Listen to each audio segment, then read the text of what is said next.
Candy, love and life coaching delivered straight up like your best friend would if she were a licensed and certified mental wellness professional. If you don't know me yet, I'm Candace Harper, relationship coach and hypnotherapist, and I'm here to support you with feeling epic, enough, peaceful, illuminated, and courageous in every area of your life, but particularly your love life, whether you're single or not. I'm also here to teach all of us how to vibe high and manifest the sweetest possible love in this lifetime. I'm here to teach you how to ask for candy and to get it. If you've got something to say about what you hear, email me your comments and questions, askforcandypodcast@gmail.com. You can also follow me on Instagram and TikTok @CandyLoveCoach. Also, make sure you hit the subscribe on whatever platform you're listening to. Leave a review so I can shout you out. And share with the friends and family that you know will benefit from this spoonful of sugar. Now let's get started.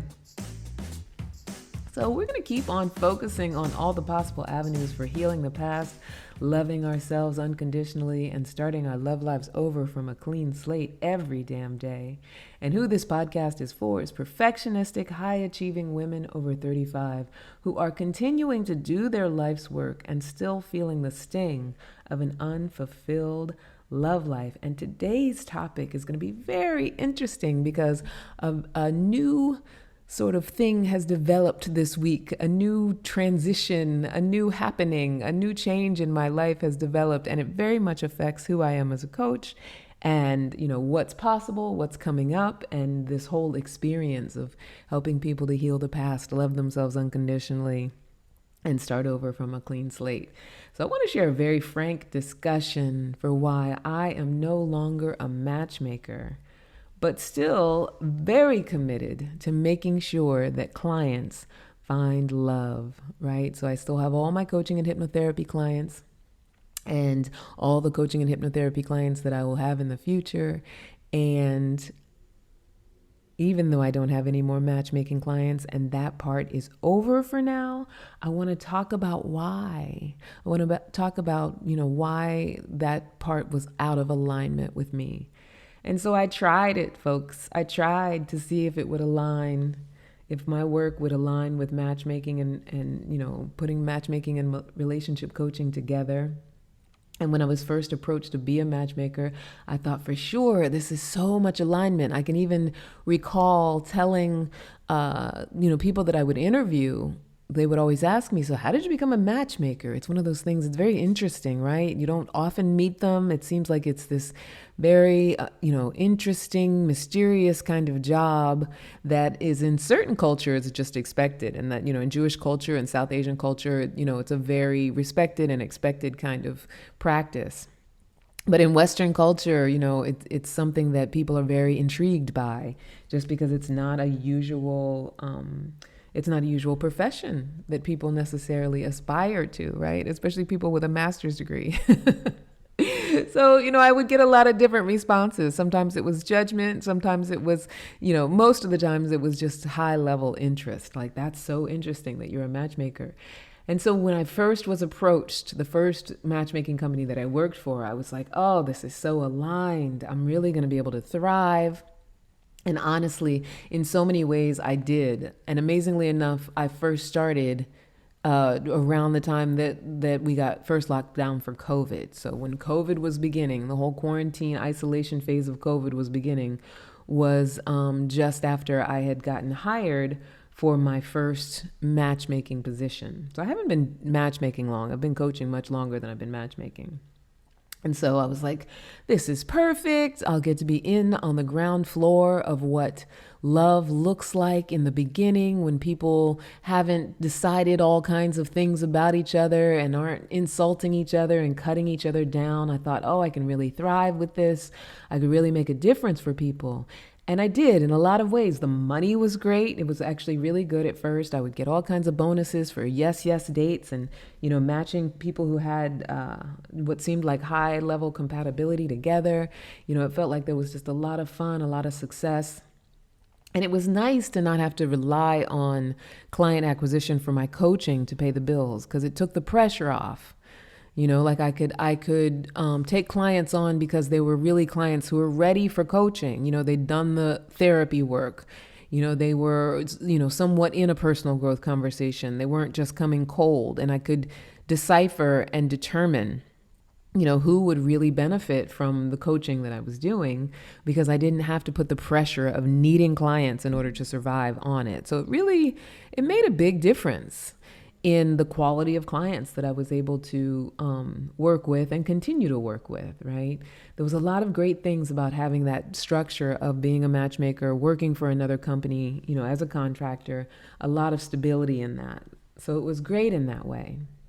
However, in as many ways as it supported me, it was also a huge sabotage that it took me, a couple years now. It's been a couple years. So yeah, it took me a solid 2 years to understand the sabotage that it could be.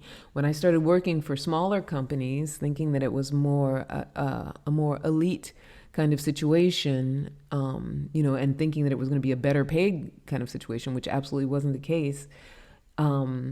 I took less money, and there was a sort of a slave labor factor because, it was smaller teams, and the expectation was that you'd be available 24/7, even when that wasn't what the original agreement was. There was a lot of logistic stuff that just didn't work, that for me started to cause a little personal sabotage for its actual benefits, right? It was also highly administrative and very usury. It wasn't this thing where I really felt like the importance was client experience. The importance was really helping people. That kind of just didn't really exist where I was in the places that I was working for. And that was missing, that understanding of client experience.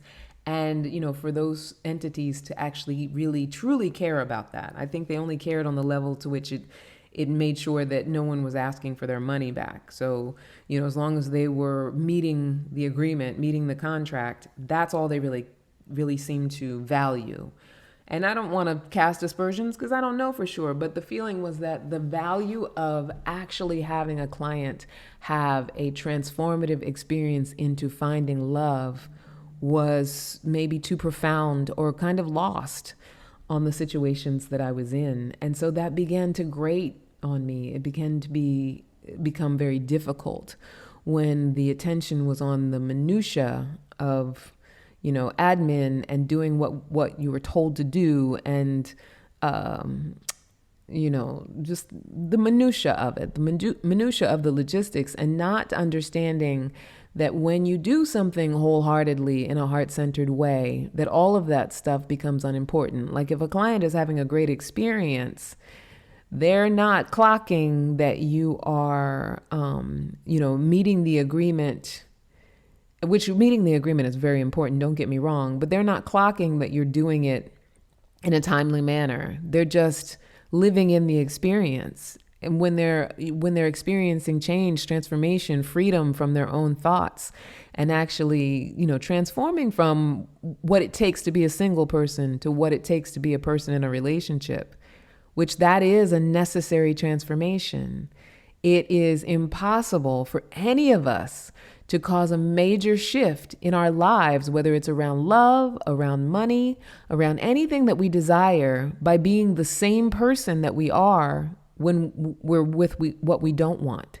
You can't be a single person who's unhappy being single, but doing what you're doing to be single and expect to attract and sustain a relationship that's going to make you happy. And we all know that, right? No one can come along and make you happy without changing who you are.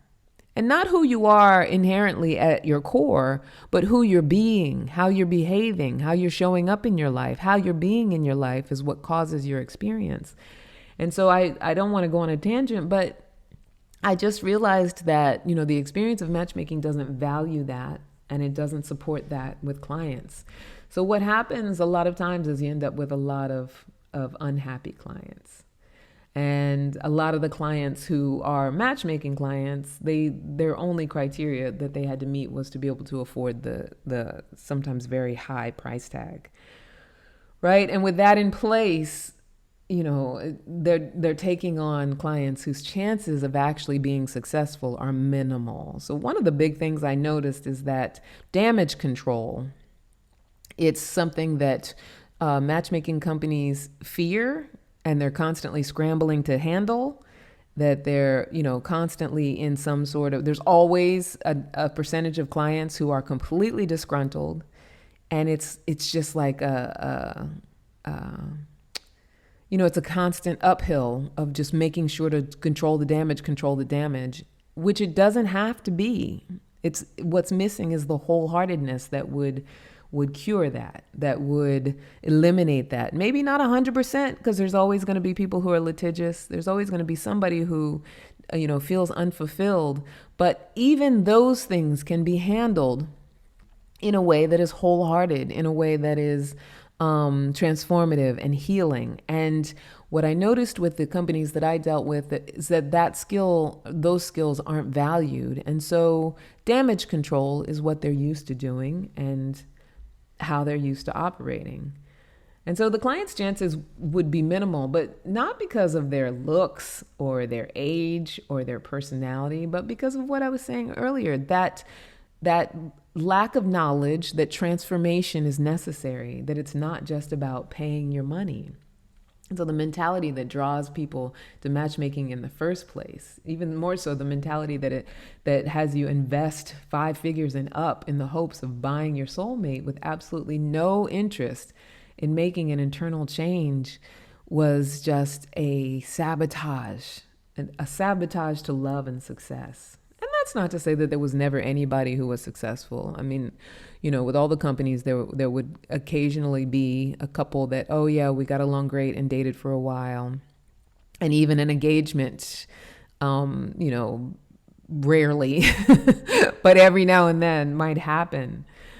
And, I think it's often chalked up to, oh, well, that's just, the time thing. That's the thing we can't control. So it really is a very slippery slope and a very difficult thing to be going so deep into people's pockets with a promise, and, a promise that is not a wholehearted promise. It's not fully, no one's saying, oh, we can find your soulmate, because you can very much get sued. A lot of liability in that. But this promise that you'll meet enough people that you're going to find a person, and that your paying of monies is going to be the power that does that, when in fact it's quite the opposite. It's your emotional investment, right? And so you've heard me talk about some of the self-sabotage and the roadblocks that would come up, but I wanted to just give you some examples, because if there's anybody out there who is, has a matchmaker, or is considering matchmaking, or, is in these particular situations, I want you to know that there is hope for all of us when we're willing to transform, no matter what your situation is. And as I tell you about these examples, I don't want you to think that these people are in any way terminal. These are just people who had invested a lot of money, thinking that the investment of the money and the promises were going to get them what they wanted, and that they were going to be able to transform, feeling desperate and sad and lonely, or just the need for love, into actually finding love by paying someone. And so, we had a client who thought that since she was only attracting bums who wanted to use her for money, that she would be able to pay to be matched with a wealthy enough man who flies private, which was a big criteria, and would provide her all of her demands for, real estate buying and travel and provisions for her kids. And thought that, because she hired a matchmaker, that would be instantly a way that she could find that match. No change within her, never mind her high-level demands, her need for control, her neuroticism, and I don't want to diagnose, I'm not trying to diagnose, but just neurotic behavior, her anxieties, the things that she had left unhealed, the things that had her picking men who used her in the first place, men who were bums in the first place. Never mind transforming any of that. Just here's my big lump sum, because I'm under the promise that you will give me enough matches that meet all these external criteria, and I'm going to find them. Another client who didn't want to have children, and which was reasonable. Like, as women, we don't have to want to have children, right? There's nothing wrong with it. But then also refused to date anyone who might indicate that they want them, or ask her why she doesn't want them, because she refused to have to explain herself. Now, there might be a lot of you out there who are like, yeah, girl, why should she have to explain herself? We don't have to explain ourselves. Next snap. Newsflash. If you don't want to have to explain yourself, you are not ready to be in a relationship. A relationship, relating with one another. We have to talk about why we do what we do. Doesn't mean that what we do is right or wrong. It doesn't mean that we're supposed to want anything that anybody else is supposed to want or anyone else wants traditionally. Doesn't mean that we can't make a choice for ourselves that is our own choice.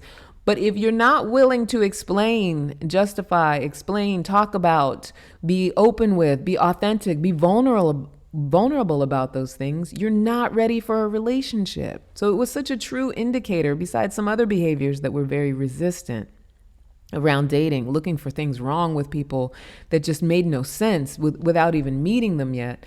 You know, it's those indicators that someone is not ready and their soul knows they're not ready, which is why they come up with every reason not to go out with people that you match them with. So someone who should have never been brought on as a client because they weren't ready. They just weren't ready. And you know, it does take a level of expertise to be able to have those conversations and get to the heart of those things. And it's a real conflict of interest to be wanting a sale and then also vetting someone for their capability to actually be a client.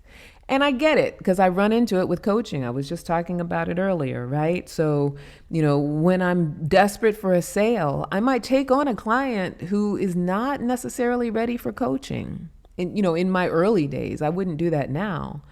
But in my early days of coaching, I was taking on anybody because I was desperate for the sale. I wanted to make the sale. So if they didn't meet the criteria, I would try to fit myself around it. Well-intended, in the most loving way I possibly could.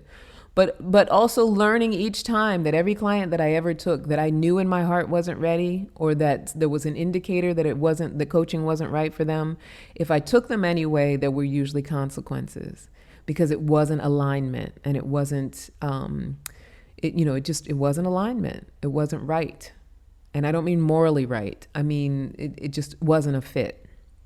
Right. So, it's very important to have that discerning. And I don't think that, at least the experiences that I had, there was that discernment because there wasn't that level of care taken. It was, are you willing to pay this price tag? Right. There was also a client I had who was 40 and desperate. And these are, this is among 3 different companies that I worked for. So, and I'm not naming any names or, getting specific about it because people will get in their feelings. But, I had a client who was 40 and desperate to have a child. And so much so that she invested in matchmaking in the hopes of meeting her goal by the time she was 41. She wanted to be married and pregnant. She was 40. She wanted all this to happen by 41 and, had put all her eggs in the basket of matchmaking. And she approached it with the same stress, pressure, and tenacity that she applied to her career, which was very successful, but also very unfulfilling for her. That was about, trying to prove her enoughness and trying to show how successful she could be to others, trying to be good enough for acceptance and validation. And, her matchmaking journey was a part of that. So, getting married, having a child, that desire for it, that stress, that pressure to make it happen was all out of a story of I'm not enough if I don't. I'm not good enough. I'm not valuable enough unless I do these things. And so from that space, she had no business investing her money, her hard-earned money, in a process that cannot help you when you're in that space, because you'll still show up rejecting, you'll still show up resisting, you'll blame the matchmaker, you'll blame the company, you'll get mad that you spent your money, and there'll be no transformation, there'll be no healing around it, which is the only thing that's going to have you have what you want. The transformation and the healing. The matchmaking is just another vessel, just like a dating app, just like, going on friend referrals, just like any other way that you might find to meet different people. It's just another way to meet different people, but it is not a magic answer to transformation. It just is not, unless you are working with a company that values your transformation and provides that as part of the service. with someone who's actually, knowledgeable and experienced at it. Now, when I was doing it, I was not slated to provide that service. I was not encouraged to provide that service.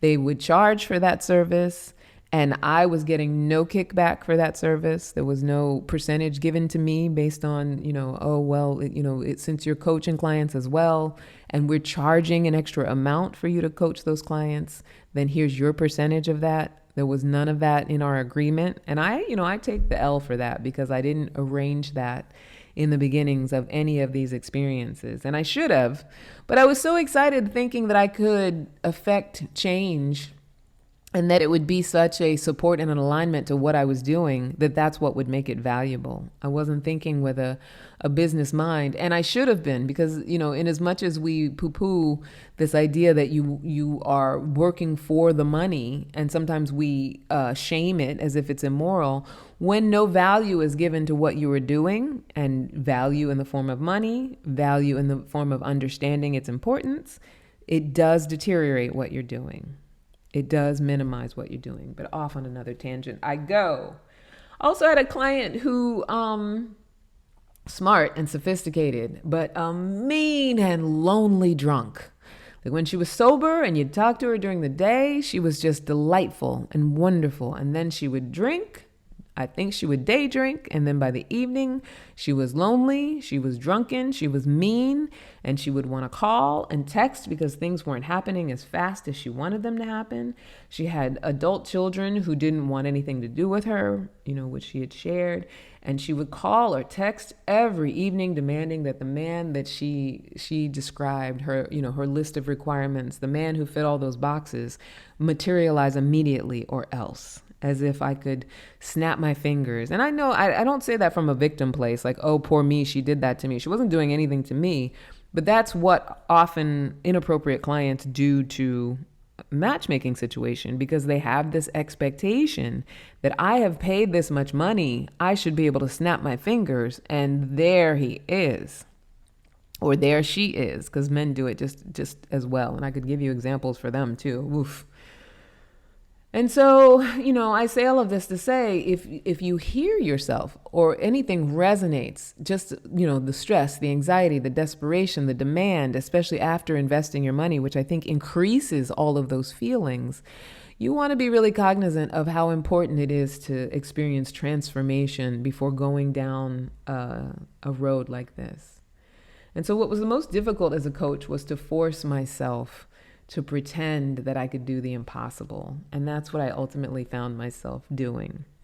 That I could create for them what they refused to create for themselves. And by refused, I mean that in the most understanding that it was a unconscious refusal, right? It was from a blind spot, looking through a lens, not knowing, blind to the fact that I'm actually refusing to create this soulmate for myself. I'm expecting you to do it because I've paid you my money.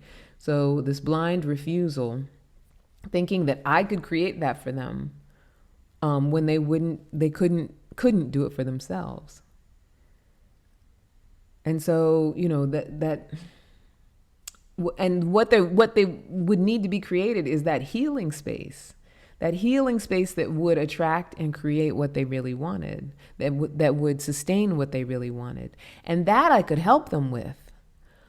But in the position that I was in as a matchmaker, not working for my own company, I could only do so much. Like there was only so much that I could offer. I couldn't actually put them on a curriculum, because that's not what they paid for. And they hadn't come asking for it. And even those who took the extra for it didn't have an understanding of what it would truly be, because they didn't really know what they were being sold as far as getting coaching. I think they thought that it was, you'll tell me whether my outfit looks nice for the date, things like that. So it was a very sort of interesting conundrum that I found myself in, wanting so badly. And I was always truthful and authentic, but found myself in hot water a couple of times for the things that I would say that were very flat. That as a coach, I say easily to my clients without a problem, because we have an established coaching relationship. But as a matchmaker, was met with, either hurt or a lack of understanding or an insistence, just give me what I paid for. Not all the time. I mean, for the most part, I would say 99.9% of the time, I had loving, fantastic relationships with clients. But still always playing in the background, it was this feeling that I could do so much more for them and that they deserved so much more, and that where they were wasn't going to be able to get them what they wanted. So just feeling as though I couldn't give them what they wanted because they didn't know how to give themselves what they needed. If that explains it. I hope that explains it. So, I wanted to offer them healing hypnotherapy. I wanted to offer them curriculum so they could break the bonds of addiction, of perfectionism, of self-hatred and desperation, all of those bonds that they came with. And because the thing that they always had in common is that they were extremely hard on themselves. It never failed. All 3 companies I worked for, all the clients I dealt with, except for a small handful, when you asked them about their relationship with themselves, they would say they were perfectionistic, that they were hard on themselves, that they were highly criticizing of themselves. Which, when we're like that, and we are often like that, I myself have been on a healing journey around that. And I still find myself being self-critical in a way that's not nearly as dramatic as it was, when I was in my 20s and my 30s. But that is part of our journey of life, is to heal that inner critic, that perfectionist, that thing that tells us that we're not enough over and over again. But the thing about that is when we are under the influence of that ego, that says you're not good enough until you do this. You're not good enough until you drive the right car. You're not good enough until you have success in your career. You're not good enough until you're thin. You're not good enough until your face, is lifted and the wrinkles are smoothed away, until you inject Botox into your forehead, until you, get those hair extensions. All those things that tell us that we're not good enough. It makes it really impossible for us to see value in other people. When we are steeped in that story, granted, we are all at some level of feeling insecure. And I don't come from a place of I'm not insecure. There are things I'm insecure about. And there are things that I do in order to enhance my beauty or to try to, look fresher and younger. I'm not judging anyone for that. But without any awareness around it, just to be steeped in perfectionism, it makes it almost impossible to love and see the value in other people. So no matter what avenue I take for finding love, whether it's with a matchmaker, a dating app, whoever, I'm going to run into the same problems. And no matter how much money I spend, I'm going to run into the same problems. In fact, the more money I spend, the more problematic it's going to become because my demand will be higher. And this is the same reason why, the women that I used as an example chose so poorly in their past, and why, they find themselves feeling so desperate about their future. It's that unhealed inner voice that's saying, you're not enough, you will never be enough until you find that external thing to prove it. And in these cases, it's that ideal guy that checks all the boxes. So those of us out there who are still in that headspace, that I got to find that ideal guy that checks all the boxes, and I'm willing to pay all my money, but I'm not willing to make an emotional investment. And I don't even know that I'm not willing to make an emotional investment. When we're in a state of not enough, we cannot even recognize who that person is for us. We just think it's a bunch of external things, and let alone accept them into our lives for love and happiness. If we can't be in love and happiness when we're alone because we're self-accepted, we certainly cannot be in love and happiness with someone else. We'll have a quick romantic kind of flash of, oh, this feels good. And it'll take no time for us to go right back to our default setting of not enough. And let alone give up enough control, really, to let someone else find him for us, because that's often was the case as well. Like, I can't give up my control. When I'm not enough and I'm a perfectionist, I pay all this money and I will not give up my control. I will not give up my control. I want to, see their profile, see their picture, judge them just like I would on Tinder or Bumble or Hinge or any of the rest of those, and I won't give up control. Right? So I find myself with the same results, same behavior, same results that I've gotten before. And it's just too hard. It's a losing game. So I say all of this to say, for now, I am clear that I don't need to work for or work with a matchmaker in that capacity as a matchmaker. And especially if they don't understand the value in having resources and offering resources to clients that really help them heal. Not just here's this book I recommend. Actually having a coach on staff. Actually being able to, have the salespeople skilled enough to discern whether someone, what they really need is therapy.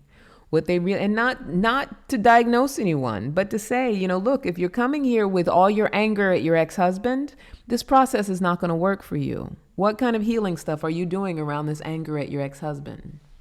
If you're coming here with, your sad story about I'm the bad relationship girl, this process is not going to work for you.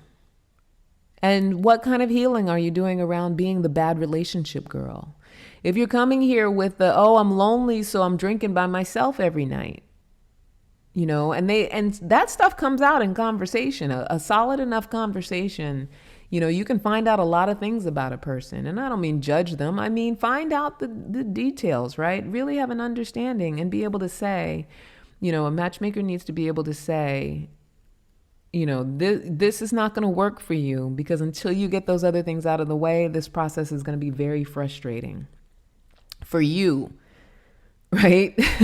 and by proxy, then for the matchmaker, because the matchmaker is going to keep trying to put people in front of them and they're going to keep knocking them down like pins. So it's very important that stuff be discerned. And I get it. We all want to be in business. I don't want to knock anybody's hustle. We all, want to be entrepreneurial and be in business and we want to make as much money as we can. But, it ultimately ends up being a lot less value if it's at the cost of taking on people who aren't appropriate for what you're selling and selling them on something that deep down inside you're not going to be able to provide to them. And so it's very clear to me that there is an opportunity here.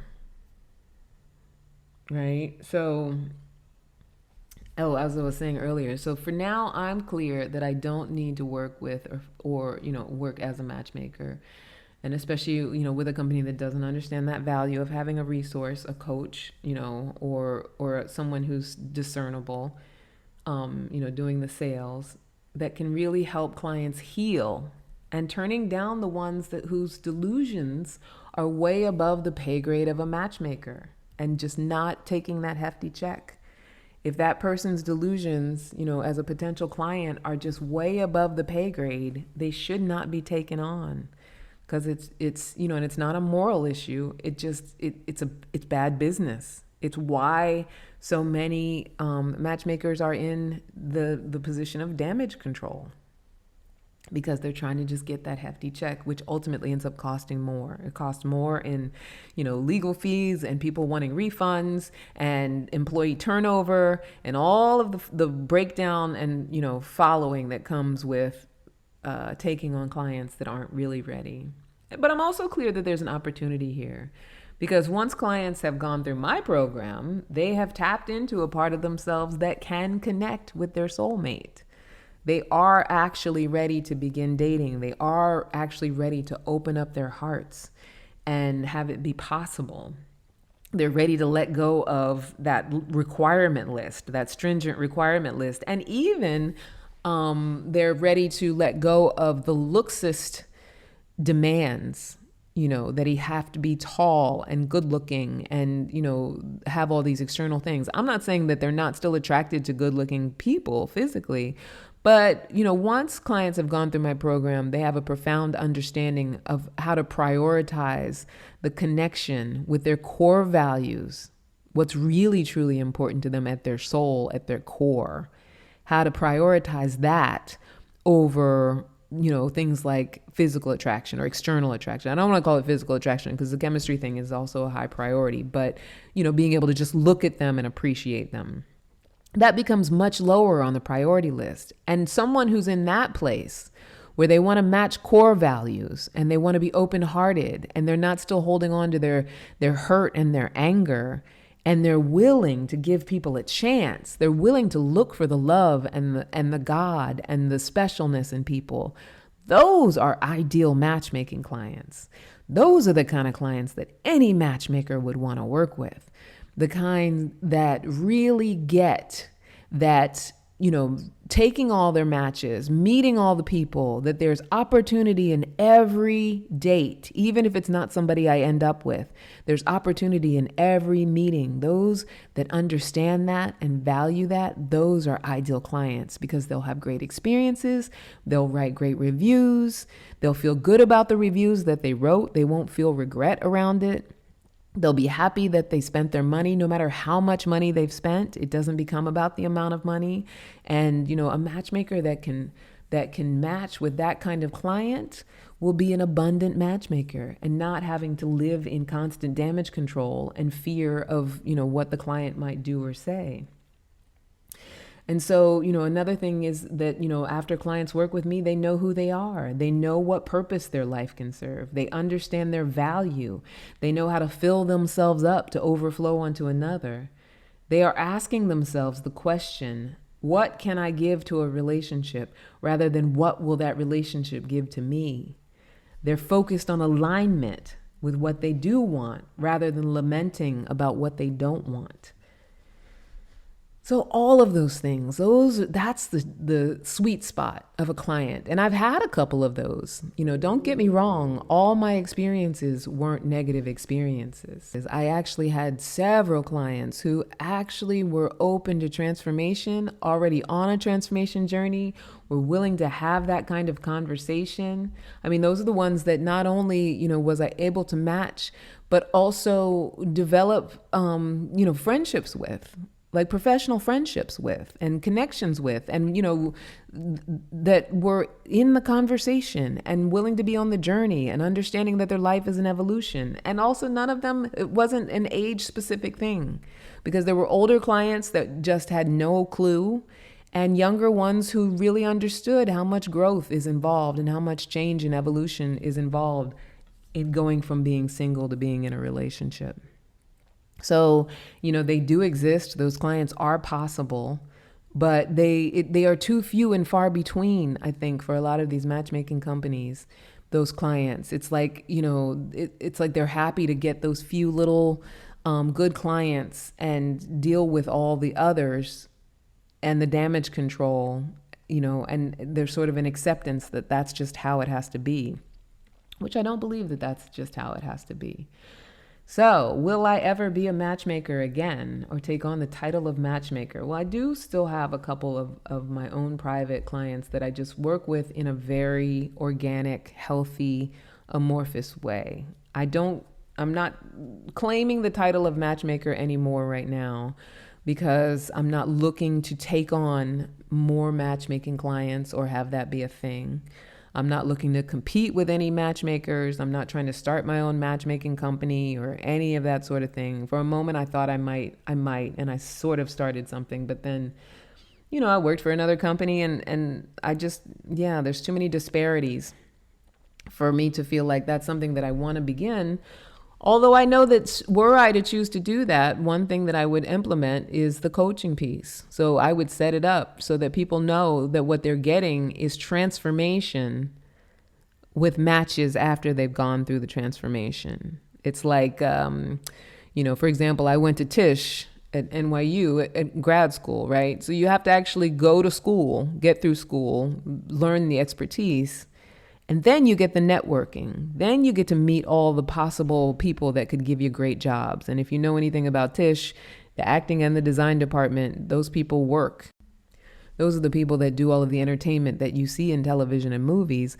A majority of actors and, designers and people who work around entertainment came from Tisch, came from Yale, came from places where they had to learn how to do what they're doing. And then they got the benefits of being networked, of being matched with, who would be appropriate to have them have a great career. And I know that's not the exact same thing as love, but that's what makes a successful process. You can't just throw somebody into something that they've been incapable of doing for themselves and expect them to be successful at it. There has to be some learning and transformation, some understanding that there's an evolution, an understanding that I got to go from point A to point B in order for me to have C.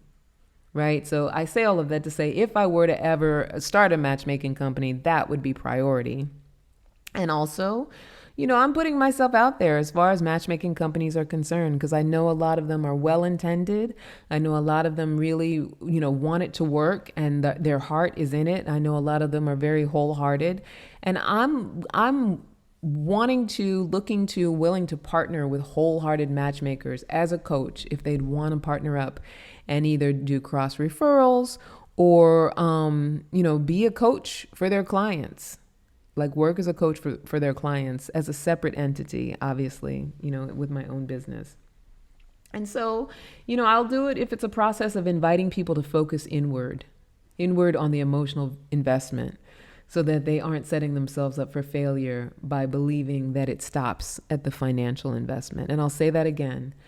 I would be a matchmaker again only if it's through a process of inviting people to focus inward on the emotional investment, that the coaching piece is very important and valuable so that they aren't setting themselves up for failure by believing that it stops at the financial investment. So I don't ever want to work with another person who has paid their money and thinks that that's going to materialize their soulmate. And it stops there. Unless they're coming with the coaching and the therapy and the, having figured out who they are and why they're here and knowing what will align with them at their core value stuff, I don't want to work with that client. So we do that with what we will. However, my coaching business is very much alive and thriving.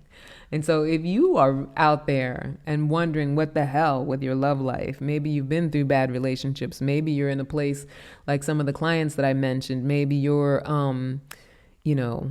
knocking yourself down and feeling low or not feeling enough and not feeling like you are able to attract what you truly deserve and what you truly want for yourself, that deep level love and acceptance, that unconditionality, that partnership, that connection. If you're ready to make a serious commitment for your transformation and you're suffering from the feelings of not being enough or not feeling enough, not knowing you're enough, not knowing that you are epic, enough, peaceful, illuminated, and courageous, and you are ready to make both a financial and an emotional investment for your freedom from all of that, your physical wellness, and how you experience your love life, email me, Candice@CandiceHarperLoveCoach.com. and just put consultation link in the subject line. So once you do that, I will send you a link so that you can schedule. There'll be a short questionnaire that'll just ask you some questions to sort of pre-qualify you a little bit. And then you'll be able to schedule time on my calendar and we can talk about it. We can talk about if coaching is right for you before you jump in and make some mega investment in hoping that, you're buying from Build-A-Bear and your perfect ideal person is going to materialize without you doing any sort of healing work, with you doing the same thing you've always done except paying that money. Before you do that, just let's have a conversation and see what's possible. All right, my sweethearts, that's it for this. We're doing kind of a short one because I just wanted to get the message across. I love you so much. So you can follow me on Instagram @CandyLoveCoach. You can follow me on TikTok @CandyLoveCoach. You can email me, askforcandypodcast@gmail.com. That's another way to get that consultation link. And you can email me, Candice@CandiceHarperLoveCoach.com. And that's it. I love you so much. And, keep healing, keep growing. That is the purpose of our lives, transformation. There's nothing wrong with you if you haven't figured it all out. None of us has figured it all out. That is the purpose of life, is to continue to grow and change and, find leadership in your life in order to support you with doing that, because there are people who've gotten to places that you want to reach. There are people who are experiencing life in ways that you want to experience. So continue to grow and stretch and find people who will help you to grow and stretch and support you in that. Never feel like you're done. Never feel like it has to be done. Never feel like, you're going to get to a pinnacle where there's no more work to be done. That just doesn't exist. That's not how life works. Anyway, on that note, I love you so much. Don't forget to subscribe. Apple Podcasts, Spotify, a ton of other ones that I can't remember right now. And until next time, never forget that you are a love machine, my sweetheart. And if you ever start to feel like you aren't getting the love you need, just make more and then ask for candy. I love you so much. Mwah, mwah, mwah.